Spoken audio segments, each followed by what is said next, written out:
السلام علیکم ورحمۃ اللہ وبرکاتہ۔ بسم اللہ الرحمن الرحیم۔ آج ہم آداب زندگی اس کتاب سے باب نمبر 2 صحت کے آداب ملاحظہ کریں گے۔ اس میں سب سے نمبر 1 پوائنٹ ہے صحت خدا کی عظیم نعمت بھی ہے اور عظیم امانت بھی۔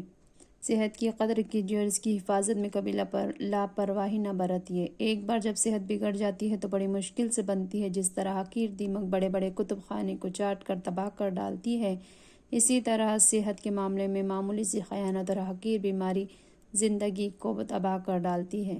صحت کے تقاضوں سے غفلت برتنا اور اس کی حفاظت میں کوتاہی کرنا بے حسی بھی ہے اور خدا کی ناشکری بھی۔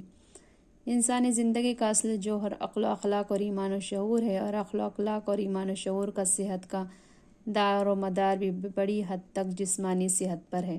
عقل و دماغ کی نشو و نما فضائل اخلاق کے تقاضے اور دینی فرائض کو ادا کرنے کے لیے جسمانی صحت بنیاد کی حیثیت رکھتی ہے۔ کمزور اور مریض جسم میں عقل و دماغ بھی کمزور ہوتے ہیں اور ان کی کارگزاری بھی نہایتی حوصلہ شکن۔ اور جب زندگی امنگوں ولولوں اور حوصلوں سے محروم ہو اور ارادے کمزور ہو، جذبات سرد اور مزمل ہو، تو ایسی بے رونق زندگی جس میں ناتوا کے لیے وبال بن جاتی ہے۔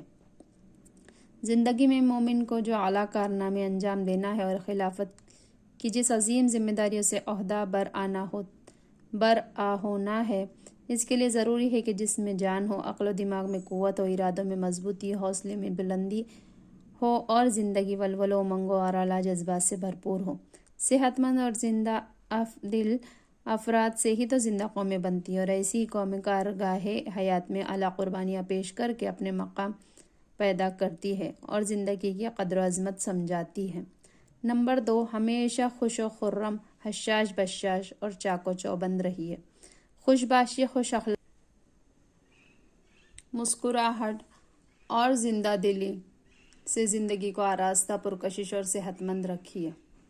غم، غصہ، رنج و فکر، حسد، جلن، بدخواہی اور تنگ نظری، مردہ دلی اور دماغی الجھنوں سے دور رہیے۔ یہ اخلاقی بیماریاں اور ذہنی الجھنیں معدے کو بری طرح متاثر کرتی ہے، اور معدے کا فساد صحت کا بدترین دشمن ہے۔ نبی صلی اللہ علیہ وسلم کا ارشاد ہے، سیدھے سادے رہو، میانہ رویہ اختیار کرو اور حشاش بشاش رہو۔ ایک بار نبی صلی اللہ علیہ وسلم نے ایک بوڑھے شخص کو دیکھا، وہ اپنے 2 بیٹوں کا سہارا لیے ہوئے ان کے بیچ میں گھسٹتے ہوئے جا رہا تھا۔ آپ صلی اللہ علیہ وسلم نے پوچھا، اس بوڑھے کو کیا ہو گیا ہے؟ لوگوں نے بتایا، اس نے بیت اللہ تک پیدل جانے کی نذر مانی تھی۔ نبی صلی اللہ علیہ وسلم نے ارشاد فرمایا، خدا اس سے بے نیاز ہے کہ یہ بوڑھا خود کو عذاب میں مبتلا کرے، اور اس بوڑھے کو حکم دیا کہ سوار ہو کر اپنا سفر پورا کرو۔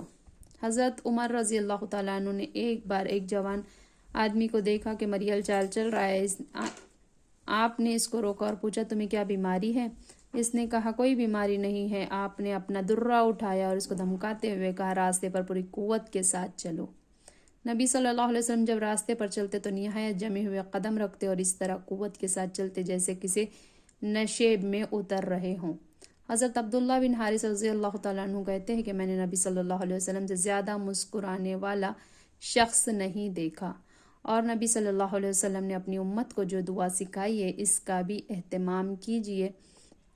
دعا یہ ہے، اللہم انی اعوذ بک من الہم والحزن والعجز والکسل وضلع الدین وغلبۃ الرجال۔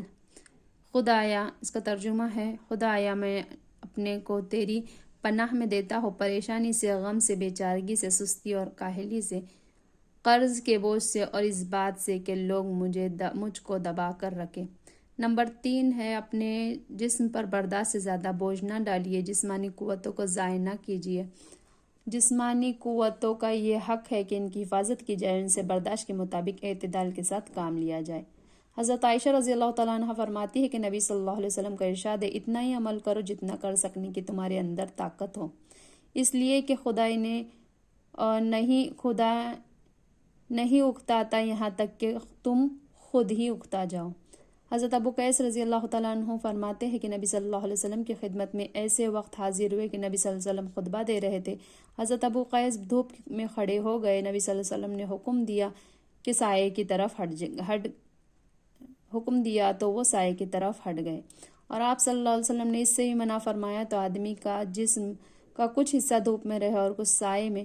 قبیلہ باہلہ کی ایک خاتون حضرت محبیہ رضی اللہ تعالی عنہا بیان کرتی ہے کہ ایک بار میرے ابا نبی صلی اللہ علیہ وسلم کے دین کا علم حاصل کرنے کے لیے گئے اور دین کی کچھ اہم باتیں معلوم کر کے گھر واپس آ گئے۔ پھر 1 سال بعد دوبارہ آپ صلی اللہ علیہ وسلم کی خدمت میں حاضر ہوئے تو نبی صلی اللہ علیہ وسلم نے بالکل نہ پہچان سکے تو انہوں نے پوچھا، یا رسول اللہ صلی اللہ علیہ وسلم، کیا آپ صلی اللہ علیہ وسلم نے مجھے پہچانا نہیں؟ نبی صلی اللہ علیہ وسلم نے کہا، نہیں، میں نے تو تمہیں نہیں پہچانے، اپنا تعارف کراؤ۔ انہوں نے کہا، میں قبیلہ باہلہ کا ایک فرد ہوں، پچھلے سال میں آپ صلی اللہ علیہ وسلم کی خدمت میں حاضر ہوا تھا۔ نبی صلی اللہ علیہ وسلم نے کہا، یہ تمہاری حالت کیا ہو رہی ہے؟ پچھلے سال جب آئے تھے تب تو تمہاری شکل و صورت اور حالت بڑی اچھی تھی۔ انہوں نے بتایا کہ جب سے میں آپ کے پاس سے گیا ہوں اس وقت سے اب تک برابر روزے رکھ رہا ہوں، صرف رات میں کھانا کھاتا ہوں۔ آپ صلی اللہ علیہ وسلم نے کہا، تم نے خواہ مخواہ اپنے کو عذاب میں ڈالا اور اپنی صحت برباد کر ڈالی۔ پھر آپ صلی اللہ علیہ وسلم نے ہدایت فرمائی کہ رمضان کے مہینے کے روزے رکھو اور اس کے علاوہ ہر مہینے میں ایک روزہ رکھ لیا کرو۔ انہوں نے کہا، حضور صلی اللہ علیہ وسلم ایک دن سے زیادہ کی اجازت دیجیے۔ ارشاد فرمایا، اچھا، ہر مہینے میں 2 دن روزہ رکھ لیا کرو۔ انہوں نے پھر کہا، حضور صلی اللہ علیہ وسلم کچھ اور زیادہ کی اجازت دیجیے۔ آپ صلی اللہ علیہ وسلم نے فرمایا، اچھا، ہر مہینے میں 3 دن۔ انہوں نے کہا، حضور صلی اللہ علیہ وسلم کچھ اور اضافہ فرمائیے۔ آپ صلی اللہ علیہ وسلم نے فرمایا، اچھا، ہر سال محرم مہینوں میں روزے رکھو اور چھوڑ دو، ایسا ہی ہر سال کرو۔ یہ ارشاد فرماتے ہوئے آپ صلی اللہ علیہ وسلم نے اپنے 3 انگلیوں سے اشارہ فرمایا اور ان کو ملایا، پھر چھوڑ دیا۔ اس سے یہ بتانا مقصود تھا کہ رجب، شوال، ذیقعدہ اور ذی الحجہ میں روزے رکھا کرو اور کسی سال ناگاہ بھی کر دیا کرو۔ اور نبی صلی اللہ علیہ وسلم کا ارشاد ہے، مومن کے لیے مناسب نہیں کہ وہ اپنے کو ذلیل کرے۔ لوگوں نے پوچھا، مومن بھلا کیسے اپنے آپ کو ذلیل کرتا ہے؟ ارشاد فرمایا، اپنے آپ کو ناقابل برداشت آزمائش میں ڈال دیتا ہے۔ نمبر 4، ہمیشہ سخت کوشی، جفا کوشی، محنت، مشقت اور بہادری کے لیے زندگی گزاریے۔